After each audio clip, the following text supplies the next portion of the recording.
Hi, I am Himanshu, an MBA student और आपका दोस्त। और आज हम समझेंगे कि एक मैन्युफैक्चरिंग प्रोसेस में कैसे क्वालिटी इंप्रूवमेंट्स के स्टेप्स लाए जाते हैं। तो उसके लिए हमें सबसे पहले समझना पड़ेगा कि मैन्युफैक्चरिंग प्रोसेस होता क्या है। हम समझेंगे कि मैन्युफैक्चरिंग प्रोसेस किन किन फेजेस से बनता है, क्या क्या कितने कितने टाइप्स के होते हैं मैन्युफैक्चरिंग प्रोसेस, और कैसे कैसे स्टेप्स लाए जाते हैं ताकि मैन्युफैक्चरिंग प्रोसेस को इम्प्रूव करा जाए। और जैसे हम समझेंगे कि मैन्युफैक्चरिंग प्रोसेस को इम्प्रूव करा जाता है, तो हम ये भी जानेंगे कि कैसे क्या क्या जो प्रोसेस इंप्रूवमेंट होते हैं किस किस मेथड्स के थ्रू इनको करा जाता है, राइट। फॉर एग्जांपल काइजन हो गया, फॉर एग्जांपल 5S हो गया, just in time example etcetera etcetera, right. और ये जानने के बाद कि क्या क्या मैथोडोलॉजी यूज़ करी जाते हैं, तो हम समझेंगे कि इन मैथोडोलॉजीज़ को, इन ये जो प्रोसेसेस हैं, इनको कैसे मिनिमल ह्यूमन इंटरवेंशन के साथ अप्लाई करा जाता है एक मैन्युफैक्चरिंग प्रोसेस में, और ऑटोमेशन को सराहना जाता है। तो सबसे पहले एक मैन्युफैक्चरिंग प्रोसेस होता क्या है। तो मैन्युफैक्चरिंग प्रोसेस बेसिकली किसी भी एक इनपुट को आउटपुट में कन्वर्ट करने का प्रोसेस है in the form of goods and services. It may be tangible और इनटेंजिबल। टेंजिबल जिसको हम छू सकते हैं, इनटेंजिबल जिसको हम छू नहीं सकते। इंटेंजिबल चीज़ें आ जाएंगी, जैसे आपकी सर्विस होगी, कोई हेयर कट हो गया तो आप उसको छू नहीं सकते, उसको देख नहीं सकते, राइट। आपको उसके लिए खड़ा रहना पड़ेगा वहाँ पे। टेंजिबल हो गया जैसे आपका माइक, मेरा माइक है, कोई गाड़ी है, राइट, तो उसको छू सकते हैं। तो manufacturing process is the production of goods and services using the resources like labour, material, money and machinery. अब हम समझेंगे कि मैन्युफैक्चरिंग प्रोसेस जो है किन किन फेजेस में बटा होता है। तो फॉर एग्जांपल इसके लिए मैं अगर एक एग्जांपल लूँ कि दवाई बनानी है मेरे को, मेडिसिन का हमें मैन्युफैक्चर करना है, तो उसके लिए सबसे पहले हमें मैप आउट करना पड़ेगा पूरा प्रोसेस कि हमें जो हमारा जो मटेरियल आएगा, रॉ मटेरियल, वो कहाँ से हम लेंगे, क्या उसका पूरा प्रोसेस होगा, कैसे कैसे उसकी टेस्टिंग होएगी, टेस्टिंग के बाद कैसे वो आपका प्रोडक्शन डिपार्टमेंट के पास जाएगा, प्रोडक्शन डिपार्टमेंट कैसे उसको मिक्सिंग करेगा, कैसे कैप्सूल्स में भरेगा, फिर उन कैप्सूल्स की टेस्टिंग होएगी, कैसे उन कैप्सूल्स को फिर आपका पैकेज करा जाएगा स्ट्रिप्स के अंदर, राइट। तो पूरा एक इसका जो फ्रेमवर्क है इसका मैप आउट करा जाता है और हम प्लान करते हैं। So planning involves defining the whole production process. जब हमने प्लान कर लिया, फिर हम ये देखेंगे कि हम मटेरियल मंगा रहे हैं, रॉ मटेरियल कहाँ से मंगाना है। रॉ मटेरियल मंगाया, उसकी हम क्या कहते हैं, जो रॉ मटेरियल मंगाया उसकी जो टेस्टिंग हो रही है, कैसे कैसे इन्वेंट्री उसमें रखा गया है, कहाँ रखा गया है, किस वेयर हाउस में रखा गया है, किस हिसाब से उसका सेटअप करा गया है, कैसी उसकी एंट्रीज डली है नहीं डली ERP सॉफ्टवेयर्स में, राइट। वो आता है डिज़ाइन एंड मटेरियल रिक्वायरमेंट में, where will develop the product service and design. फिर आता है ट्रांसफॉर्मेशन प्रोसेस, जब हम रॉ मटेरियल को एक फिनिश्ड गुड में ट्रांसफॉर्म कर देते हैं through the processes of heating, coating, machining इत्यादि इत्यादि। सो रॉ मटेरियल मेरा कन्वर्ट हो गया है एक फिनिश गुड में, राइट। सो उसको हम प्रोसेस को कहते हैं ट्रांसफॉर्मेशन प्रोसेस। और फिर जब मेरा रॉ मटेरियल एक फिनिश गुड में ट्रांसफॉर्म हो गया तो इसकी हम करेंगे क्या, टेस्टिंग। तो क्वालिटी चेक में क्या होता है कि ये हमारा जो फिनिश गुड बना है क्या वो क्वालिटी के हिसाब से एप्ट है, राइट, क्या वो मार्केट में लेके जाने लायक है या नहीं है, इतनी इसकी क्वालिटी है या नहीं। तो इंस्पेक्शंस होंगे, टेस्ट होंगे, चेक्स होगा फॉर एश्योरेंस। और ये किया जाता है काम बेसिकली क्वालिटी डिपार्टमेंट्स के थ्रू, जो कि होते हैं क्वालिटी एश्योरेंस डिपार्टमेंट और क्वालिटी कंट्रोल डिपार्टमेंट, राइट। तो हम समझेंगे किन किन टाइप्स के मैन्युफैक्चरिंग प्रोसेस होते हैं। तो दो तरह के मैन्युफैक्चरिंग प्रोसेस होते हैं, एक तो होता है डिस्क्रीट और एक होता है प्रोसेस। डिस्क्रीट होता है जहाँ पे हम काउंटेबल यूनिट्स बना रहे हैं, साफ सिंपल बात कि कितने मेरे ऑटोमोबाइल बने, कितने मेरी गाड़ियाँ बनी, कितने मेरे स्टूडियो लाइट्स बने, कितने मेरे कैमरा बने, राइट। तो उस चीज़ को हम कहते हैं डिस्क्रीट मैन्युफैक्चरिंग। और जहाँ पे कि फॉर एग्जांपल दवाइयों का मैंने जैसे आपको बताया, या फिर सोप डिटर्जेंट है या कुछ भी हो गया, कि मैंने रॉ मटेरियल लिया, उसको इस तरह से ट्रांसफॉर्म कर रहा हूँ कि मैं उसको वापस नहीं लेकर जा सकता। एक बार रॉ मटेरियल जब फिनिश गुड में बन गया तो मैं फिनिश गुड को वापस रॉ मटेरियल में नहीं जा सकता, क्योंकि थर्मल या केमिकल रिएक्शंस के थ्रू उस चीज़ को बनाया गया है, right. For example the products undergoing thermal and chemical process making them non reversible like soap detergents, right. तो दो तरह के प्रोसेस कौन से हैं, डिस्क्रीट एंड आपका प्रोसेस मैन्युफैक्चरिंग। अब हम बात करेंगे क्या क्या स्टेप्स हम यूज़ कर सकते हैं to improve our manufacturing process. तो क्या स्टेप्स है, 5 स्टेप्स हैं। Number 1, understanding the existing production process. जब तक आप एक प्रोडक्शन प्रोसेस को समझोगे ही नहीं कि वो हमारा पूरा एक मैप नहीं बनेगा, जिसको हम आमतौर पे वैल्यू स्ट्रीम मैपिंग भी कहते हैं, जब हमें वेस्टेजेस को रिमूव करना होता है। सो जब तक हम उस प्रोडक्शन प्रोसेस को समझेंगे नहीं तो हम उस चीज़ में इम्प्रूव क्या करेंगे, right. So first of all, the point is understanding the existing production process. Number 2, improve the product design to meet the customer needs. हमेशा याद रखना दोस्त कि customer is the focal point of any marketing, any operation और anything. Customer के लिए बन रहा है ना, जब कस्टमर के लिए बनना है तो कस्टमर की नीड्स समझनी बहुत इंपॉर्टेंट चीज़ है।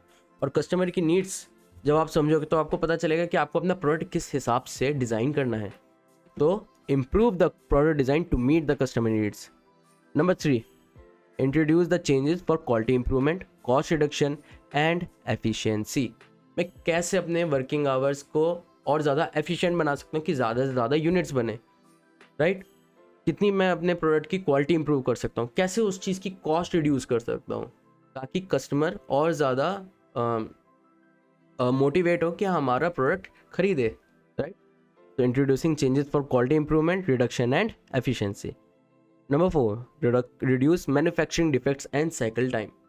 कि एक प्रोडक्ट को बनाने में मेरे को कितना कम से कम टाइम लगे, उस चीज़ को कहेंगे हम कि I am increasing the efficiency of my product cycle time. कि एक प्रोडक्ट को बनाने में फ्रॉम RM to FG मैं उस चीज़ को कितना और रिड्यूस कर सकता हूँ, कितनी एफिशिएंसी बढ़ा सकता हूँ, राइट। और डिफेक्ट्स, मैन्युफैक्चरिंग डिफेक्ट्स को कम करना, तो reduce manufacturing defects and cycle time. And the last, optimise inventory management and logistics. इसमें हमारा जस्ट इन टाइम का कॉन्सेप्ट बहुत इंपॉर्टेंट पड़ता है। कौन सा कॉन्सेप्ट, जस्ट इन टाइम, जिसको हम आमतौर पे JIT भी कहते हैं। जस्ट इन टाइम क्या होता है कि मैं इतना ही सामान, इतना ही रॉ मटेरियल मंगाऊंगा कि मेरा इन्वेंट्री पे जो मेरा इतना मंगाऊं कि ऑर्डर के हिसाब से कि जितना मैंने मंगाया उतना का उतना साथ के साथ मेरा फिनिश गुड के रूप में कस्टमर के पास पहुंचता रहे। मेरे पे ना बहुत सारा लोड ना पड़ जाए इन्वेंट्री की। इतना सारा सामान तो मैंने बना लिया, अब उसको बेचने की जगह ही नहीं है मेरे पास, ठीक है। तो वो होता है मेरा optimising inventory management and logistics. तो ये 5 स्टेप्स हैं एक मैन्युफैक्चरिंग प्रोसेस को इम्प्रूव करने के लिए। अब हम समझेंगे क्या क्या प्रोसेस की मैथोडोलॉजीज है। सो नंबर 1, काइजन एक जापानीज शब्द है जिसका बेसिकली मीनिंग है कॉन्टिन्यूअस इम्प्रूवमेंट।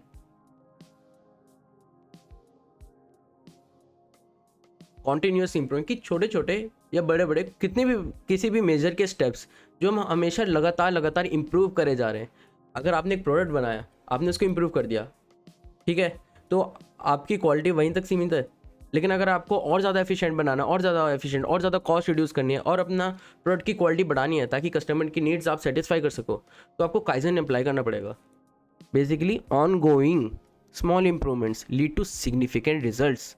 इसमें एक वो होता है ना कंपाउंडिंग का ग्राफ, कि आप छोटे स्टेप्स ले रहे हो कि इतना ज़्यादा आपका वो कंपाउंडिंग इफेक्ट की वजह से आपका जो प्रोडक्ट है वो बहुत ज़्यादा इंप्रूव होता रहता है। एंड ऑफ कोर्स ये जो काइजन का प्रोसेस है, ये काइजन का प्रोसेस आपके कंप्लीट जो ऑर्गेनाइजेशन है हर स्टेप पे अप्लाई होता है। स्टार्टिंग फ्रॉम कि आपका जो स्टाफ वर्कर है, जो आपका हैंड्स ऑन प्रोडक्ट पे काम कर रहा है, to the upper management level, right. And it encourages a mindset of continuous learning and enhancement. इसी वजह से आपने देखा होगा जो हमारे जापान के जो कार मैन्युफैक्चरर्स हैं, फॉर एग्जांपल होंडा या टोयोटा, राइट, ये कंपनीज काइजन को बहुत ज़्यादा फॉलो करते हैं। इसी वजह से जापानीज़ ऑटोमोबाइल्स की क्वालिटी टॉप नॉच मानी जाती थी और मानी जाती है भी, एटलीस्ट इंडिया में तो बहुत मानी जाती है। Number 2, method of inspection. 2 तरह से हम इंस्पेक्ट कर सकते हैं कि हमारा जो प्रोडक्ट है वो सही बन रहा है नहीं बन रहा है, ठीक है। एक तो है कि हम बहुत बड़े सैंपल में से छोटा सैंपल ले लेते हैं, क्योंकि एक तो हो सकता है कि कॉस्ट एफिशिएंसी के चक्कर में कि आप 1 लाख, फॉर एग्जांपल मैंने दवाइयों का एग्जांपल लिया है, तो आप 1 लाख की 1 लाख कैप्सूल्स का टेस्ट नहीं कर सकते, ऑब्वियस सी बात है, नहीं तो बेचोगे क्या आप? क्योंकि आप दवाइयाँ ले रहे हो, उनको डाइल्यूशंस बनाओगे, फिर उनको आप मशीन्स में डालते हो चेक करने के लिए कितनी पीक हमारी खड़ी हुई है, तो नहीं कर सकते हो। तो आप क्या करते हो, बहुत बड़े सैंपल में से, लाखों दवाइयों के सैंपल में से आप कुछ कुछ दवाइयों के सैंपल लेते हो, फॉर एग्जांपल 40, 50, 100 टैबलेट्स लेते हो और उनको आप टेस्ट करते हो, राइट। सो वो होता है हमारा सैम्पलिंग इंस्पेक्शन की मास प्रोडक्शन इंडस्ट्रीज में यूज़ करता है, जहाँ पे एक रिप्रेजेंटेशन ऑफ ओवरऑल बैच का एक रिप्रेजेंटेटिव छोटा सा पार्ट हम लेते हैं, ताकि ओवरऑल क्वालिटी को हम इन्फर कर सकते हैं, ओवरऑल क्वालिटी हम समझ सके कि कितनी है उसकी। दूसरा होता है 100% इंस्पेक्शन, जो कि सेंसस मेथड है, जहाँ पे ये ना बहुत ज़्यादा हाई प्रिसीजन इंडस्ट्रीज में यूज़ होता है। फॉर एग्जांपल आपने देखा होगा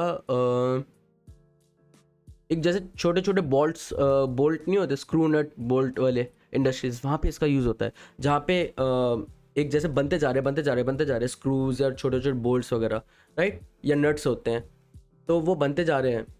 तो जो एक मशीन होती है, तो जो भी डिफेक्टिव पीस होता है ना, वो लेज़र के थ्रू डिटेक्ट करती है, IR लेज़र के थ्रू डिटेक्ट करती है और उनको साथ के साथ रिमूव करती जाती है, क्योंकि वहाँ पे प्रिसीजन का वहाँ पे अगर इतनी सा भी डिफेक्ट आ गया स्क्रू के अंदर, तो वो डिफेक्टिव पीस बन जाता है।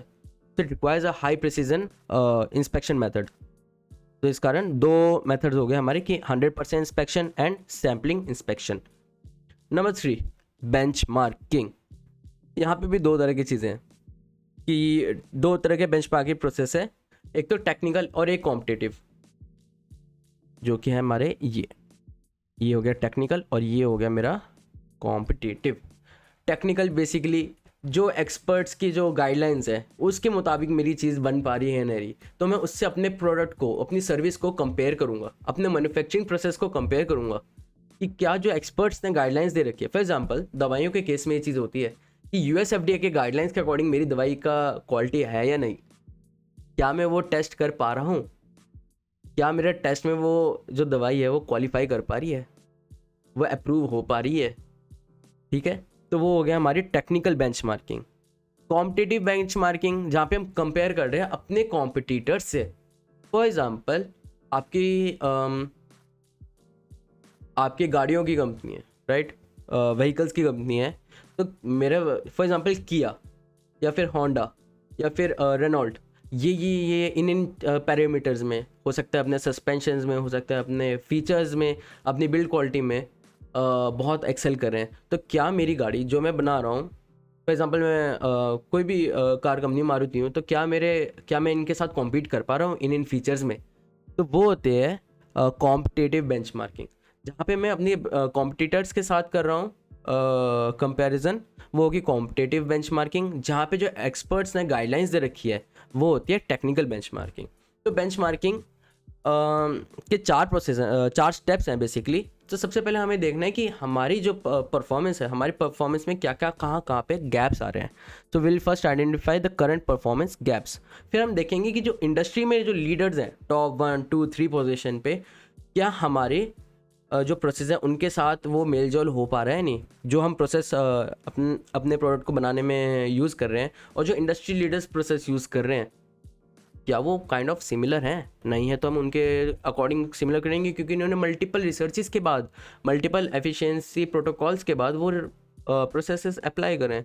तो क्यों ना जो इंडस्ट्री लीडर्स एक अपना प्रोसेस यूज़ कर रहे हैं उसी को हम और रिफाइन करके अपना प्रोडक्ट को और एफिशिएंट बनाएं।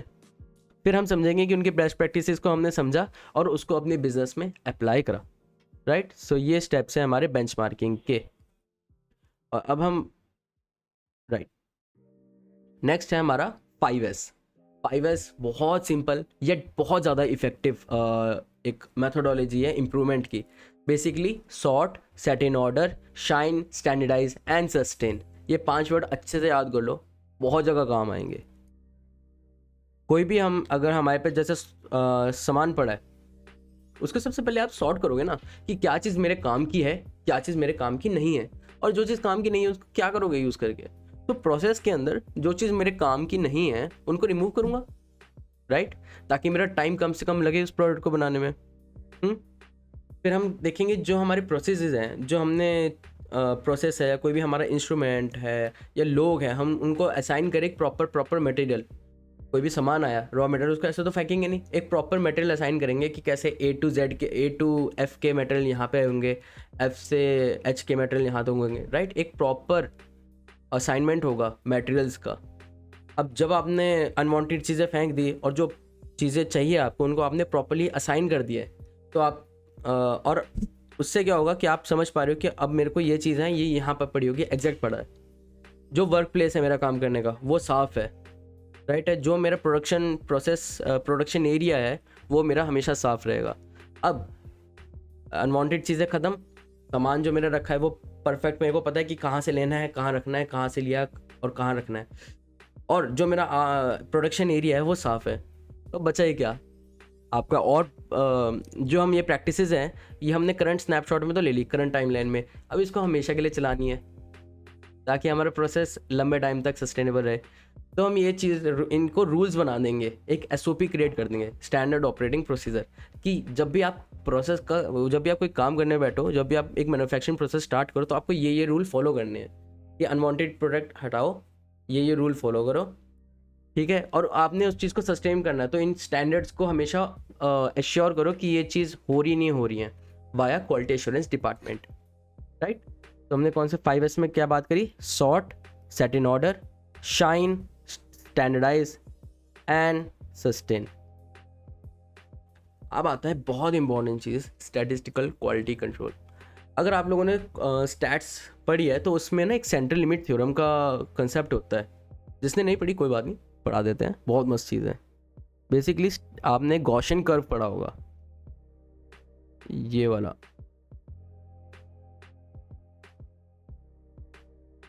ये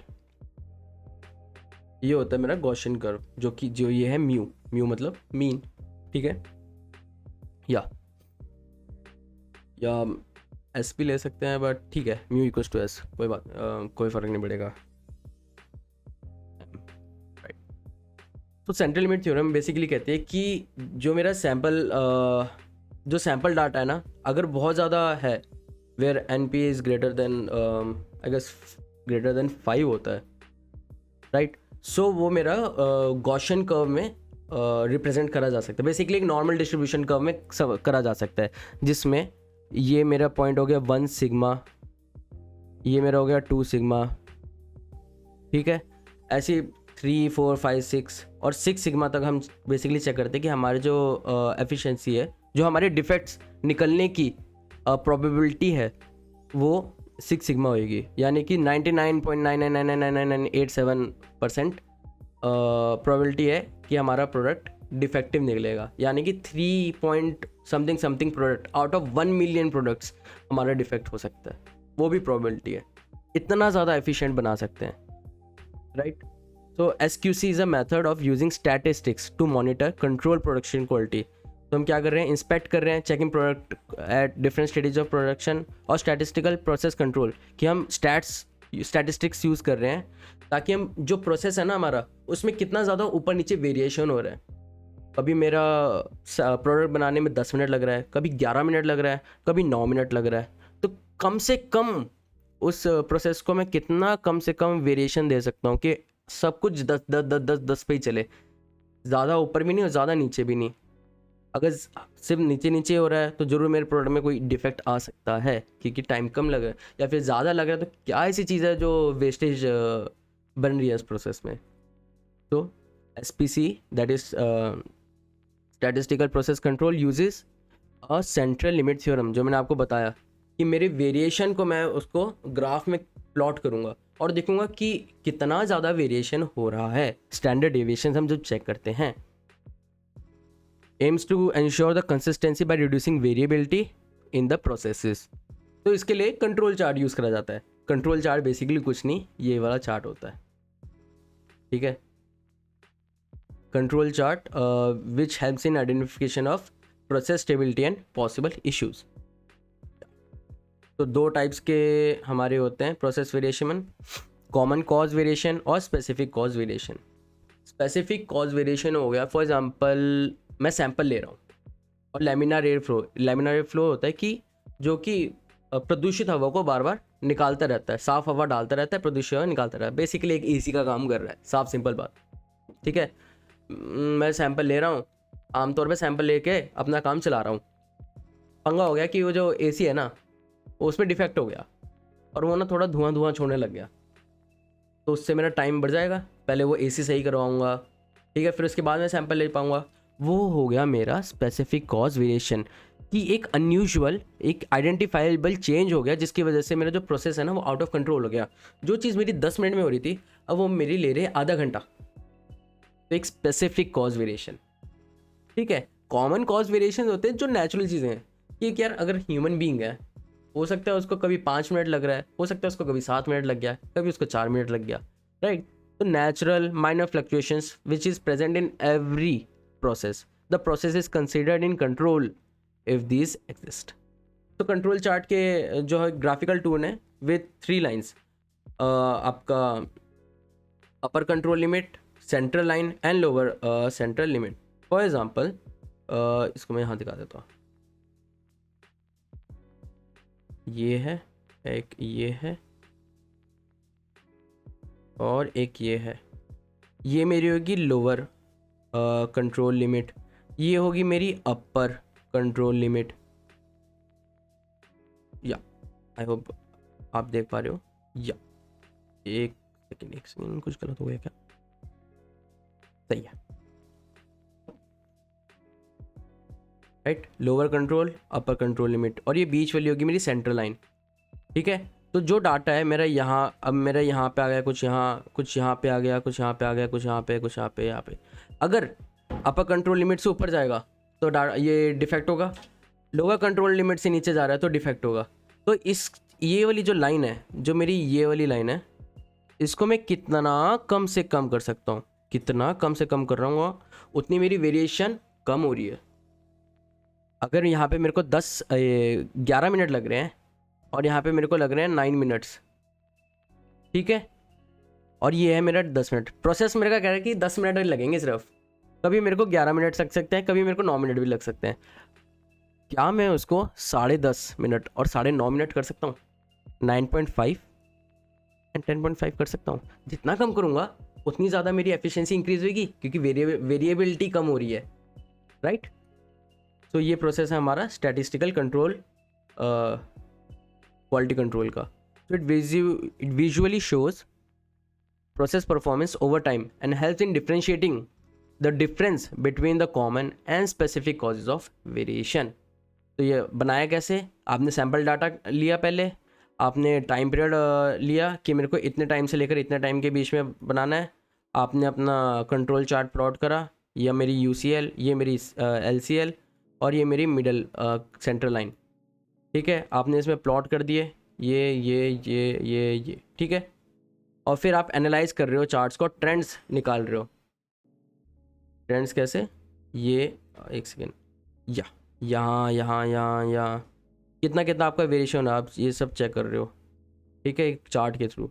और फिर आप जो आपके, इन केस अगर मेरा फॉर एग्जांपल ये यहाँ की जगह यहाँ चला गया, तो मैं इसकी फिर इन्वेस्टिगेशन करूँगा कि मेरा ये लोअर कंट्रोल लिमिट से कैसे नीचे चला गया, या इसमें कोई पंगा हुआ है, या कोई डिफेक्ट हुआ है, या कुछ एक एबनॉर्मलिटी हुई है, राइट। इसको हाईलाइट करेंगे और इसको इन्वेस्टिगेट करेंगे ताकि आउट ऑफ कंट्रोल पॉइंट्स को हम रिड्यूस कर सकें। अब हम बात करते हैं कि हमने ये चीज़ें तो समझ ली, वही सिंपल मैन्युफैक्चरिंग प्रोसेस में हम कैसे कैसे इंप्रूवमेंट ला सकते हैं।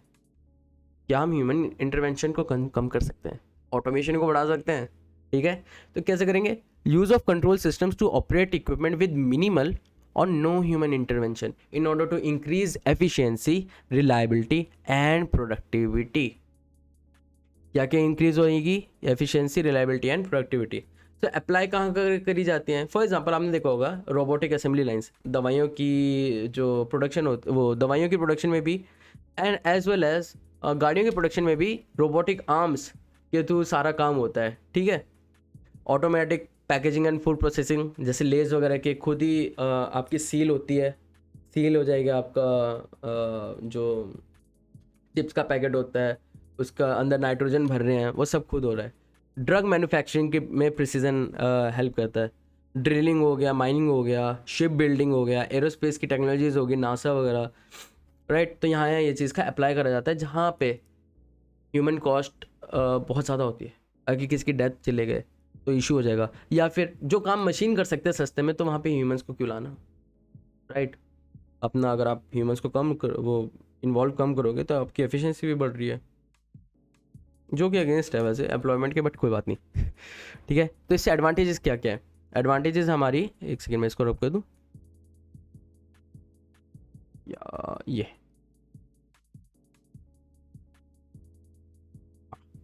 तो एडवांटेजेस क्या है? साइकिल टाइम रिड्यूस हो रहा है भाई। आमतौर में इंसान ज़्यादा टाइम लेगा, बट वो मशीन है, मशीन कम टाइम लेती है, तो फास्टर प्रोडक्शन होगा। जितना ज़्यादा कम टाइम लगेगा एक प्रोडक्ट को बनाने में, उतने ज़्यादा नंबर ऑफ प्रोडक्ट्स बन पाएंगे, राइट। ऑपरेशन टाइम कम होगा, मैनुअल हैंडलिंग भी कम होएगी, क्वालिटी भी इम्प्रूव होएगी। ह्यूमन आई कितना ही चेक कर लेगी, अब कुछ ना कुछ तो डिस्क्रिपेंसीज आ ही सकती है, लेकिन अगर मशीन है, लेज़र टेक्नोलॉजी यूज़ कर रही है, तो ऑब्वियसली बात है ना, जो डिफेक्ट्स है वो निकलेंगे कम। अगर मशीन है तो मशीन को पता है कि एक प्रोसेस फॉलो करना है मेरे को, वो वही प्रोसेस यूज़ करेगी। ह्यूमंस है वो थोड़ा बहुत वेरिएशन ले आएंगे, just because of the human nature. So improve quality by reducing variations. Of course एक और चीज़ भी है हमारी, ये बहुत इंपॉर्टेंट है, कुछ कुछ एरियाज में ह्यूमंस को यूज़ नहीं करा जा सकता है, राइट। अगर लावा है, फॉर एग्जाम्पल वॉल्केनो से मेरे को लावा निकालना है, वहाँ मैं मशीन नहीं यूज़ करूँगा यार। लावा को हम टेस्ट कर रहे हैं, कुछ कर रहे हैं, या फिर कोई डायमंड माइनिंग के आपके डायमंड्स निकालने का हो गया, कोई भी हो गया, तो वहाँ बहुत हैज़ार्डस प्रोसेस होता है। कुछ दवाइयाँ ऐसी बनती है जहाँ पे आप फीमेल्स को यूज़ नहीं करा, फीमेल्स को मना करा जाता है उसकी प्रोडक्शन प्रोसेस में आने के लिए। कैंसर मेडिसिन होती हैं, कुछ होती है, वहाँ पे आप ह्यूमन इंटरवेंशन नहीं कर सकते हो, right. So it can also be use in hazardous environments where humans can't operate, or it's very fatal to their health. It also facilitates in large scale manufacturing.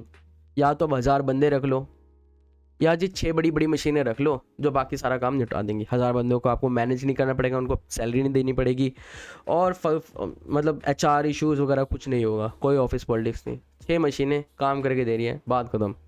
And optimising energy consumption and floor space efficiency.